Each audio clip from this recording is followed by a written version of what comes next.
You're listening to episode 147 of The Secular Buddhist.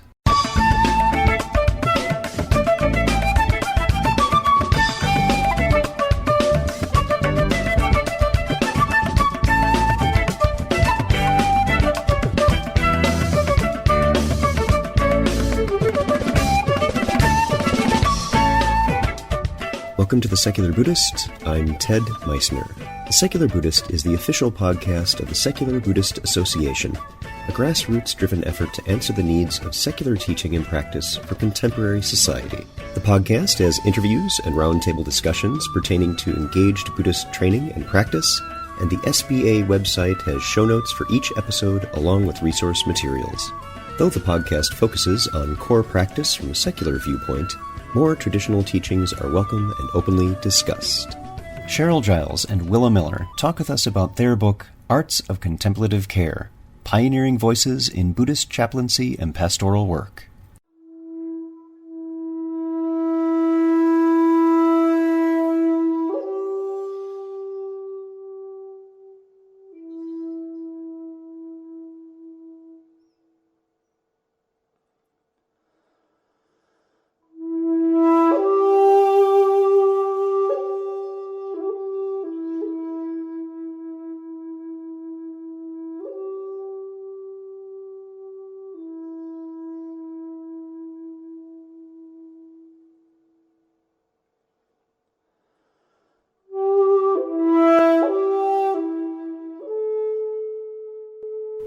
We all go through times in our lives when we have a hard time. Conditioned existence, the world in which we live, is like that. And we have different levels of ability to find comfort in those trying times. Some are naturally flexible, able to easily navigate the difficult waters of a significant personal loss or change. Some of us, however, may need some help and guidance, or just a friendly ear of support. Our contemporary Western culture has a long-standing tradition of chaplaincy and pastoral care, but this is typically grounded in the Christian faith. If you're not a Christian, however, that may present something of a problem, both as a caregiver and recipient. The discipline of pastoral work is changing, becoming more inclusive and indeed welcoming of Buddhist practices, which have a very pragmatic skill set built into our practice. There's still a long way to go, however, and today's guests have contributed to this development in authoring one of the early texts of chaplaincy from the contemporary Western Buddhist perspective. Cheryl A. Giles is a licensed clinical psychologist and the Francis Greenwood Peabody Professor of the Practice in Pastoral Care and Counseling at Harvard Divinity School. She has extensive experience in the treatment of children, adolescents, and families with significant mental illness, high-risk behaviors, and traumatic stress. Her primary research interests are identifying the role of risk and resilience in developing healthy adolescents, healthcare disparities in African American populations, and contemplative care for the dying. Professor Giles is a core faculty member of the Buddhist Ministry Program, practices Tibetan meditation, and is a volunteer at the Hospice of the North Shore and Greater Boston. Lama Willa Miller has studied and practiced in the Tibetan Buddhist tradition for the last 20 years in the non-sectarian lineages of Tibetan Buddhism. She completed 2 traditional 3-year retreats in the 90s, was authorized as a lama in 1999, and teaches Tibetan Buddhist practice, meditation, and yoga in the Northeast. In addition to her Dharma teaching, she is working towards a PhD in religion at Harvard University.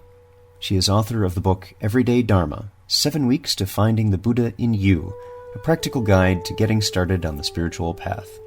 So, sit back, relax, and have a nice, sweet tea. And our guests today are Cheryl Giles. Cheryl, thanks for being here. Oh, hi. Thank you. And Willa Miller. Willa, thank you for being here. Thank you. Hello. So our conversation today is going to be about the book the two of you put together, Arts of Contemplative Care, Pioneering Voices in Buddhist Chaplaincy and Pastoral Work. But as is the tradition on this podcast, what we like to do is find out a little bit more about the guest's background. So I think Cheryl, if we can start with you and have you talk for a bit about your background. Well, I was raised Roman Catholic and was serious devout Catholic for many, many years, even to the point of preparing to enter the convent. And this sort of began to take shape when I was in high school, and then I went off to Boston College and studied theology and philosophy. And during that time, I thought I was going to go into the convent, and things began to shift for me. Following college, I went to Harvard Divinity School to study, and following that, my mother died first, and then my father died second, and then my mentor, all in a period of 5-year period. I had four major deaths, and it was at that point that I really felt a great amount of despair, and even though I was had an active prayer life, I was reaching out for something else because I really felt really depressed and like I was suffering a lot. I had a couple of friends that were actively involved in IMS, Insight Meditation Center in Barrie, and they suggested that I go on retreat there, and that was my introduction. I had read a few books here and there in college, but never thought about it really seriously until the point that my friends said, "Oh, try Barrie," and so I went to Barrie and went on retreat, fell apart, and started to meditate and try to figure out how to put myself back together a little bit.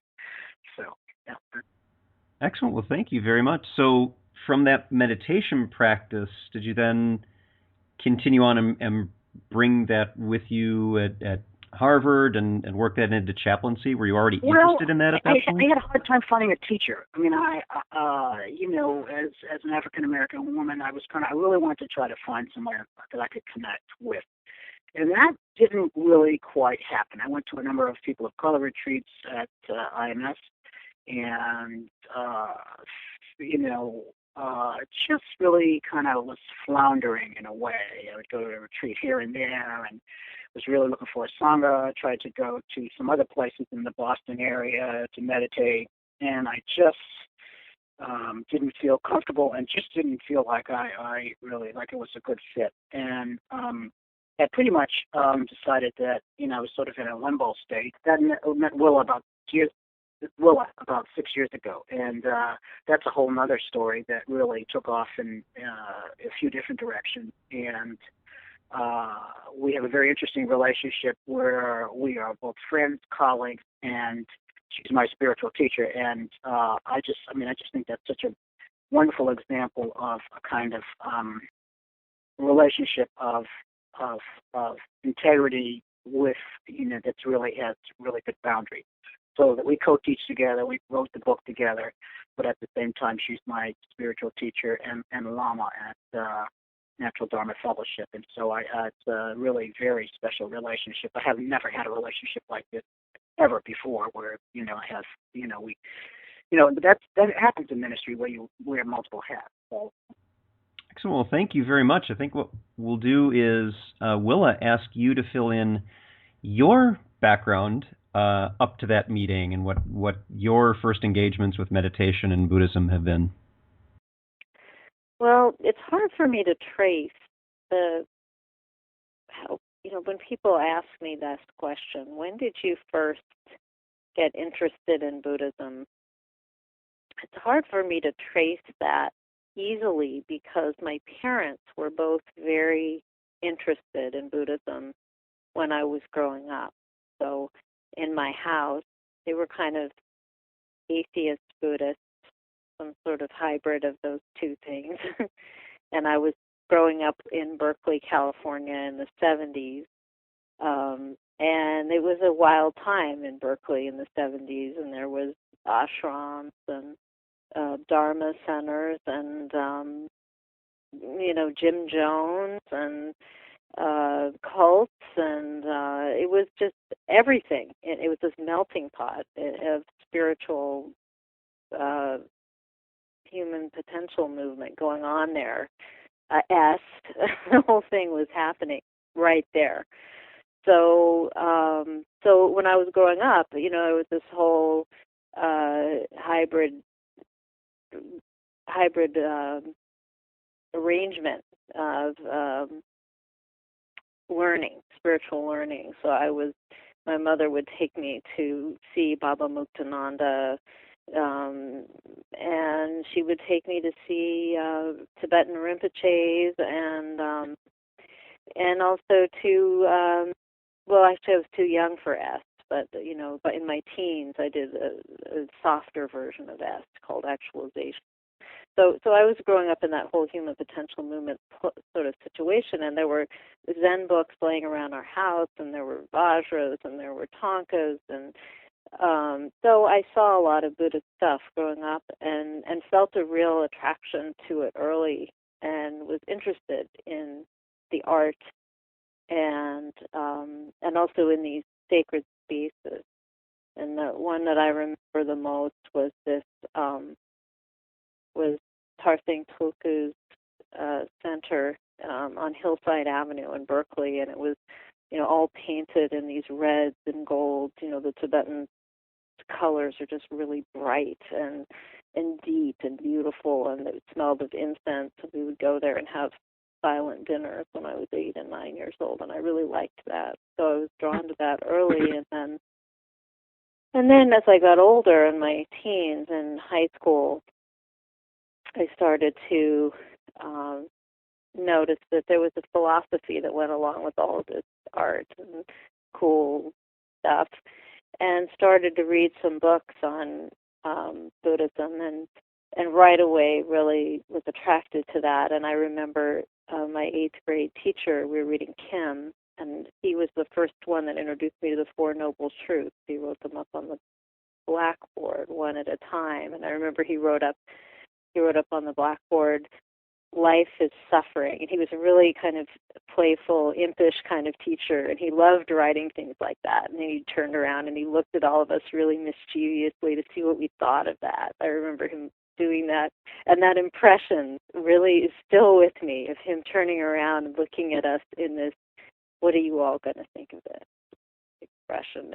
And so that became a koan for me for about a week or two, where I was just riding the bus to and from school, and I couldn't get it out of my mind. This thought, is life suffering? I turned it into a question. Is it, or is it not? And if it is, what about it is difficult? So it's really just kind of chewing on it. It seemed like such an interesting idea, a different idea. And what does he mean by suffering, the Buddha? That question too. And I did kind of get it then. I remember being in this place where I thought about it. I thought, am I happy all the time? Am I ecstatic all the time? No, I'm not really ecstatic all the time. There is this kind of thirst. I understood that idea. So he, of course, went up and wrote the other noble truths too. So I understood this connection, even, especially as a teenager, when things suck, right? Mm-hmm. As a teenager, nothing's really quite the way you want it to be. You don't have power. You have to go to school. You're feeling rebellious. So it kind of made sense to me. And then over time, I kept pursuing that, and then ended up in Nepal in junior year of college, living with Tibetans in a refugee camp. And that really cemented my interest, being in the culture with the people in this gorgeous place in Pokhara, the base of the Himalayas, and watching and seeing how the Tibetan people live their religion and value it so deeply, value the ethics of non-harm and just the precepts of not stealing, not harming, not killing, not and how they tried hard to observe those precepts, the people who were my host family, and would talk about those values. And that to me made such an impression. I thought, wow, that we need this. We need this in our country. We need this kind of care for our daily spiritual life, and maybe in many homes in the country that is present. But in my own growing up, it was sort of present, but it wasn't sort of deep in the way that it was in that culture. So then having seen that, then I wanted to pursue it and came back to the United States. Was already seeking a teacher by that point, was looking for a teacher, came back to the United States and went back to my college in New York, to Vassar, and discovered on the heels of coming back that there was a Tibetan Buddhist monastery 20 minutes from my college. And so I started getting into a ritual of riding my bike out there and continuing my study of Tibetan and hanging out there with the Lama that lived there and the monks and nuns that lived there. And then I just ended up moving there. I moved in halfway through my senior year, and as a senior, I remember having that thought about, whether this was, everybody else, all of my other friends were going to graduate school and applying to Ivy Leagues and going to Wall Street, a lot of them, because it was close to New York, and a lot of my friends getting jobs on Wall Street. And none of that seemed at all interesting or attractive to me. What really seemed interesting and attractive to me was the idea of really learning how to meditate and learning some of these practices that I had tasted in Nepal. And so I just moved in and I started doing that. I started learning those practices and working at the monastery. And monastery life is not what people think. It's not an escape from the world. Monastic life is anything but an escape, and that's exactly what's true. You're in a big family, somewhat dysfunctional family, because there are all these people that have come together because they're interested in meditation, but not necessarily because they're interested in living with each other. Right. So that was an interesting experience and very good and very challenging, and it motivated me strongly to practice meditation, and especially lojong, which are these great practices for taking adversity as a path. And the monastery was very good for that kind of thing. So I lived there for 15 years and did a lot of retreat. I requested from my teacher permission to go into lay life, and he was fine with that. He was very understanding. And at that point, coming out of the monastery, I worked for a couple of years taking care of people with disabilities. And in that context, I really did start to think about the intersection of care and the Dharma practices that I had learned. I was taking care of people with mental disabilities and in a group home.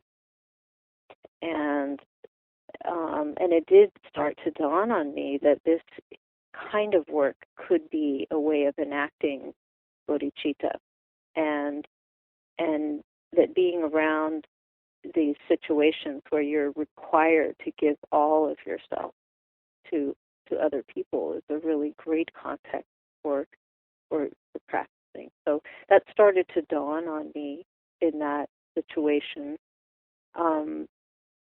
But I ended up going into graduate school after about 2 years in Buddhist studies, and continued with that, and ended up in Boston at Harvard for my PhD, and that's where I am now.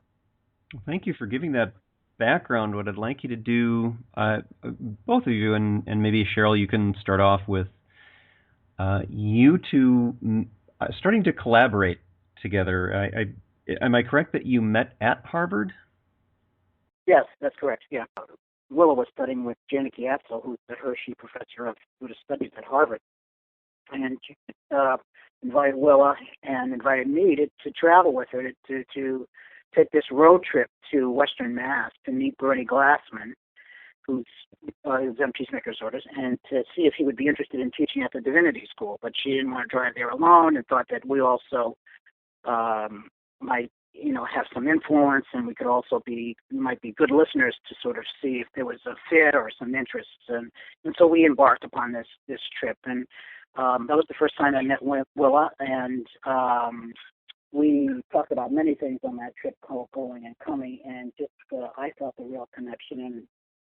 And I don't remember what the second event was that we did, but shortly after that, we began teaching classes together at the Divinity School on, spiritual care and counseling classes, and courses in death and dying, and Buddhist psychology, and we probably taught about 4 or 5 courses together, and we worked well together, and that was the beginning of sort of the background for the book, because the more we taught, the more we had difficulty finding material that we felt that was going to be really useful for students. A lot of it's very Christian, and as you probably know, Harvard Divinity School is really, it has strong Unitarian roots, but it's committed to religious pluralism. So most students want to, are really able to embrace a lot of different religious traditions and really want to read about that and think about that and have discussions about that. So, that was the beginning for us. So was part of it the just not finding a lot of information about Buddhist chaplaincy and pastoral work that, in looking through this, you're not finding a lot of resources like, well, let's put it together then. Yeah, that was a big piece of it. And also, some of the material that was out there, we weren't that pleased with how well it was written, or, how open it was to, engaging a broader conversation about, what is care, what is caregiving. So you decided you were going to write the book, and what I wanted to ask each of you, and Cheryl, I'll start with you, is some of the more difficult challenges you had in writing the book. What were some of the things you ran into that were tough? As I was writing, particularly my own chapter, and thinking about the book, there were a number of things. I was new to Tibetan Buddhism and into the Sangha, where Willa is the spiritual director, and so really trying to absorb some of that and sort of understand where my place within that whole structure was one piece. Another was trying to understand my sense of isolation in practice as an African American woman. So I had sort of a more distant relationship with IMS. It wasn't anything they were doing particularly. It just was, again, it's what I mentioned earlier about fit. And so I met Willa. It seemed like a good fit, but I was really pretty anxious about whether, this was going to be a good place, whether the Sangha itself was just going to be, totally dysfunctional and filled with a lot of craziness. And, I didn't want to get myself in a situation where, there were teacher kind of sexual misconduct and all sorts of things that I had read about before. So I just was kind of going pretty slowly with this. And then also trying to understand, how is it that I find myself, as a Roman Catholic, I had strong ties to an African American parish at the time that I was practicing. But outside of that, Catholicism, at least in parts of the United States, particularly in New England, is pretty homogenous, pretty white. Yeah. And so, yes, it is. And then here I am now in another. People tease me that I sort of left Catholicism, and then now I'm practicing Tibetan Buddhism, which is sort of a kind of the Catholic dimension of Buddhism, in the sense that it has lots of ritual and visualizations, and you got some incense, and it's just there are a lot of it's really active in the way that Catholicism is, and a lot of ritual. So.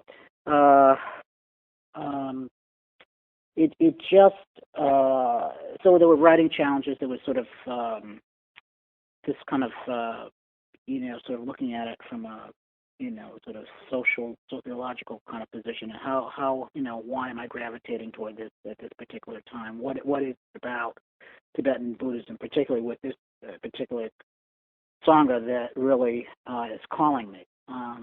So those are some of the challenges that I had, and the whole question about religious practice, and for me particularly the pieces of it that talk about freedom and liberation.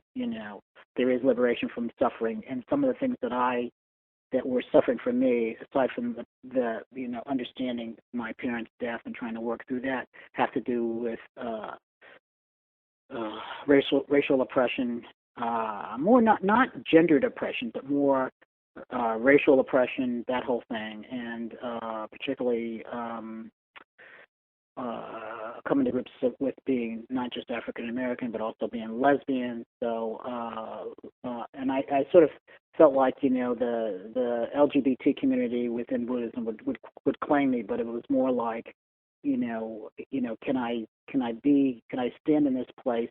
And particularly here on the East Coast, it's very different. If I were on the West Coast in LA or San Francisco, there are groups of people of color that are practicing, and so that's not anything odd, but it's a little bit of an oddity here on the East Coast, and so just trying to find a place again and sort of feeling like an outlier and kind of thinking, okay, how is this going to work, and can I be patient with this to let this kind of unfold? And that's kind of where I am now. Okay.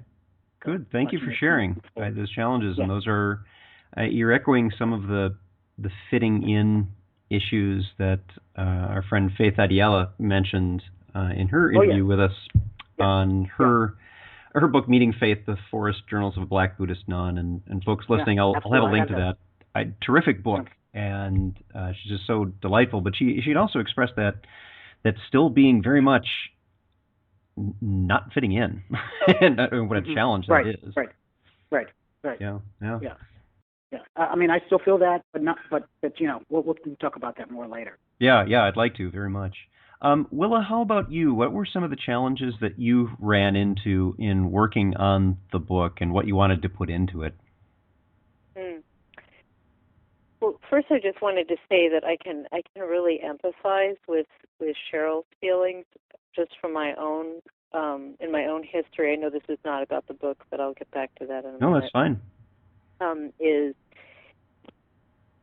in my own case, I was in a sangha, or did all of my training in a situation where women didn't have equal opportunities, or there was not a sense of women in power or in leadership that I could look up to or be inspired by, and I felt a real some challenges around that. So I just want to say that I could really empathize with that from the perspective of just being a woman in a male-dominated religious structure, and actually that structure, the fact that the structure is the way it is, has influenced my choices around affiliating my own organization with other organizations, because I don't see very many organizations that have tried to even that structure out. There are some, but a lot. So, it's funny that you both mention this kind of thing, because that's one of the outliers that many of us have noticed in our sanghas, is that it is not representative of our local communities. It tends to be, middle-aged Caucasians, and I'm from Chicago. That doesn't feel right to me. I need more diversity, and we're not having that. We're not having it in racially. We're not having it in gender preferences. We're not having it in representation of male and female teachers, particularly in traditional settings. And so I'm glad to hear both of you are very aware of that and working towards certainly raising that awareness and making that change. So thank you very much for that. In terms of the book, the challenge that I had was just the sheer bulk of the editing, and one of the surprises of the book, one of the surprises was how inspiring the chapters were as they came in, and how moving they were. So sometimes we would read out loud to each other, Cheryl and I, or we'd be reading alone.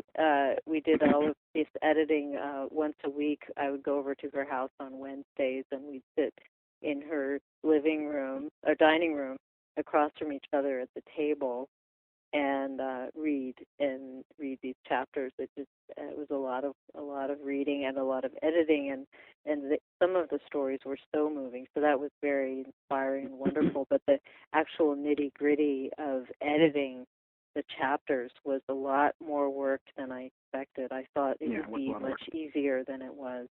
Yeah. Yeah.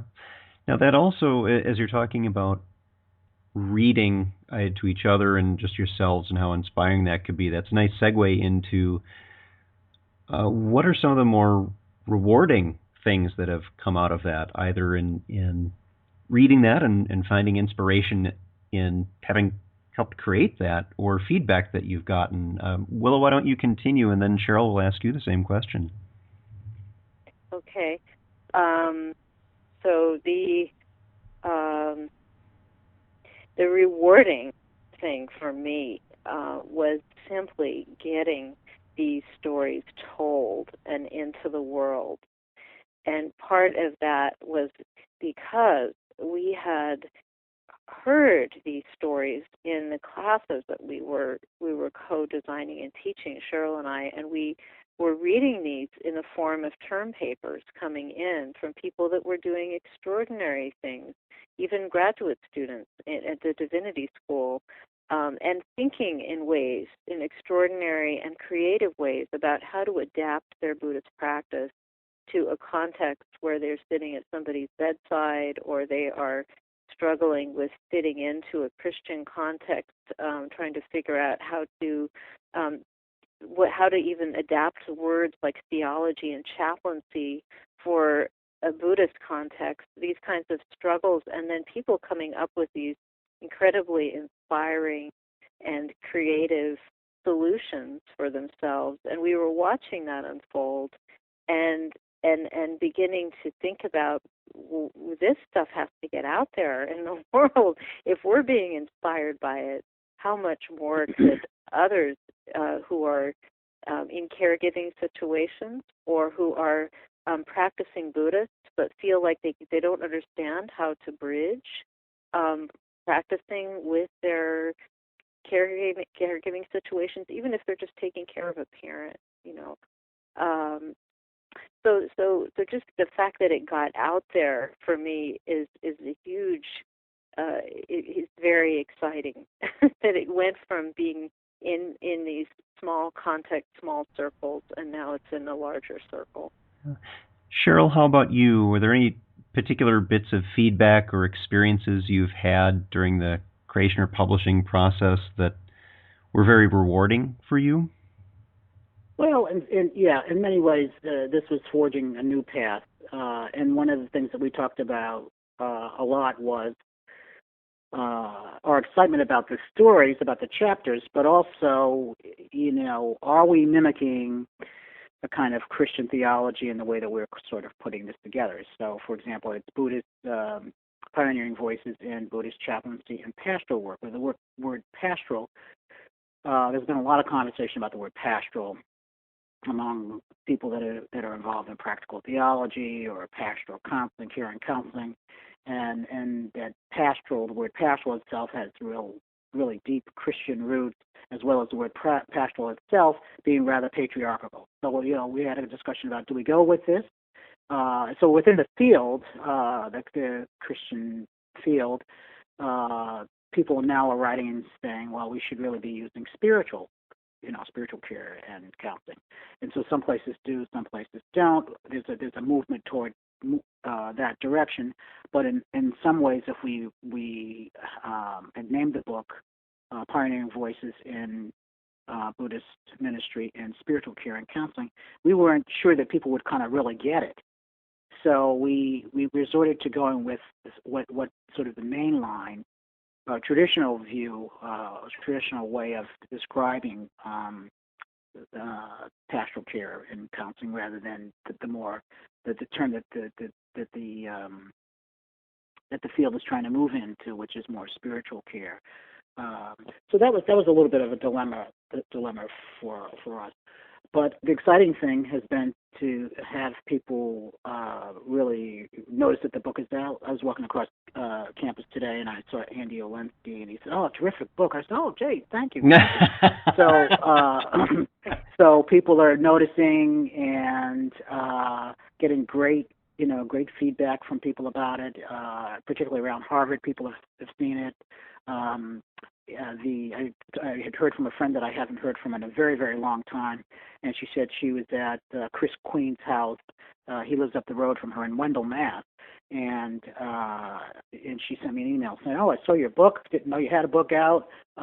Chris Queen talked about his endorsement of the book and how he thought it was such a wonderful volume.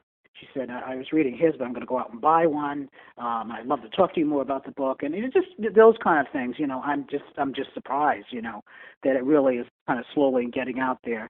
Of course, having conversations like this one and more will maybe attract people to buy the book and read it and think about it and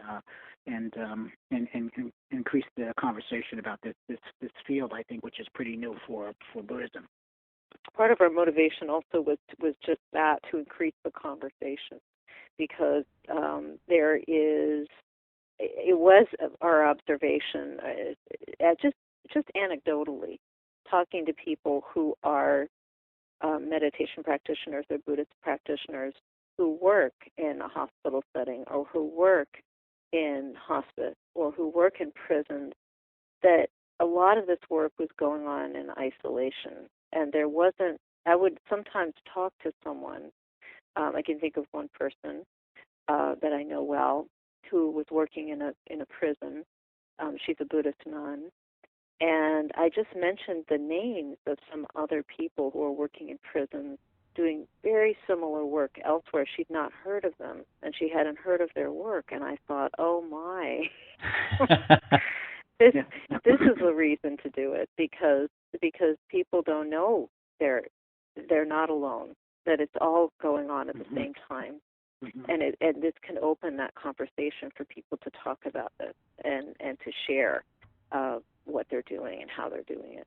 It's funny you should mention prison work, because of course there's Fleet Mall, and Ben Fleurysteiner is someone that I'm interviewing in this same week about his work, and so it is out there. But you're right, one of the problems we have is that folks aren't always connecting. They aren't always as aware of one another, and once those connections are made, the mutual support that can come out of it is tremendous. Yeah, absolutely. So one of the things I wanted to ask as one of the last questions is people listening to the podcast may be interested in finding out more about getting involved in pastoral care from a Buddhist perspective, and what are some of the things that may be available for them? Of course, we'll have the book on the website available to people to go and get that, of course. Are there programs that folks can get involved with? Well, I mean, obviously we have a program at Harvard Divinity School that we like and think is pretty good, and that we continue to do some work on. So that's one place, and the New York Zen Center for Contemplative Care, Koshin. What's Koshin's last name? Koshin Paley Ellison and Chodo Campbell. Campbell, yeah.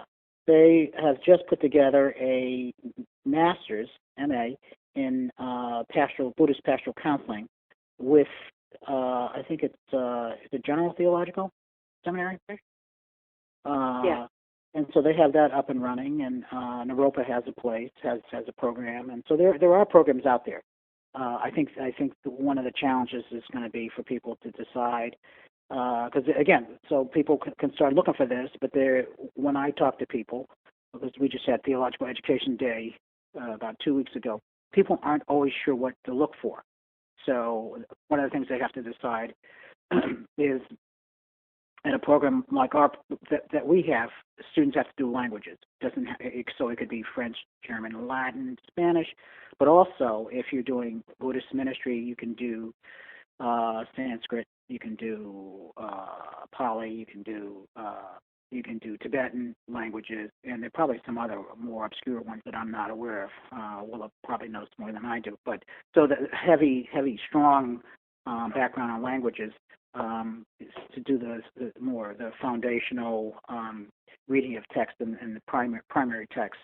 The Divinity School offers that, or Harvard offers that as a resource. So people are trying to sort of find a way to kind of figure out what is it that they want to learn, and where's the best place to do that. And that's not so easy. So I think part of what we're going to try to do in our Buddhist ministry initiative at the Divinity School is to we're creating a website, but try to make it a little bit easier for people to sort of see if they're interested in the course offerings that we have, because we take a much more traditional approach to that. So students that would come to the Divinity School also have to learn about other religions, which would mean Christian tradition as well as some other religious traditions. So I don't know if you want to add anything to that, Willa. Yeah, just to add to the list that Cheryl shared, there's also Upaya in New Mexico, which is Joan Halifax's program. And there's the University of the West in California that also has a full Buddhist chaplaincy program. And there are quite a few other programs. We do list them in the book. So if people are curious about the programs, they can find those at the end of the book. And I did just look in the table of contents and noticed that somehow that it's not listed in the table of contents, but it is on page. Oh no, it is listed. It's listed under Internet Resources for Buddhist Ministry and Chaplaincy. But if you go to that page, there are training programs listed, and there's about 12 of them listed there. So, in addition to other links that might be of interest for people who want to pursue learning more about Buddhist chaplaincy and ministry. I think one of the exciting things is this is just really beginning to bubble up and moving along pretty quickly. So, it'd be interesting to see what happens. Well, and for folks who are listening to the podcast, on the episode page for this episode, I'll gather as many of the links as I can get on these programs, and I'll have them on that page. And so if you're interested, you're listening, you want to find out more, take a look. I'll list what I can, and of course, be sure to check into the book as well. One other thing I did want to mention is you also do yearly retreats at wonderwellrefuge.org is the website name for that. Willa, would you care to talk about that for a couple of minutes? Yeah, the name of the retreat center is Wonderwell Mountain Refuge. And Cheryl and I, this year in the fall, we conducted a retreat called Care for the Caregiver that was oriented towards offering meditation practices and compassion practices and listening practices for people that are doctors and nurses or work in some kind of professional healthcare situation. And we also had chaplains that came to that retreat. And next year we have two programs going on in the fall of next year at Wonderwell that are, one is oriented around this book, The Arts of Contemplative Care, and that is a 4-day program, and we will be exploring what contemplative care means, what it means to give care from a meditative perspective and how to bridge meditation with caregiving. And we're also offering a repeat of what we offered this year, a program for doctors and nurses. So yeah, anyone's welcome to look into that. It's at wonderwell.org. So our guests today have been Cheryl Giles. Cheryl, thanks for being here. Yeah, thank you, Ted. And Willa Miller. Willa, thank you very much for being here. Thanks, Ted. It's been a pleasure.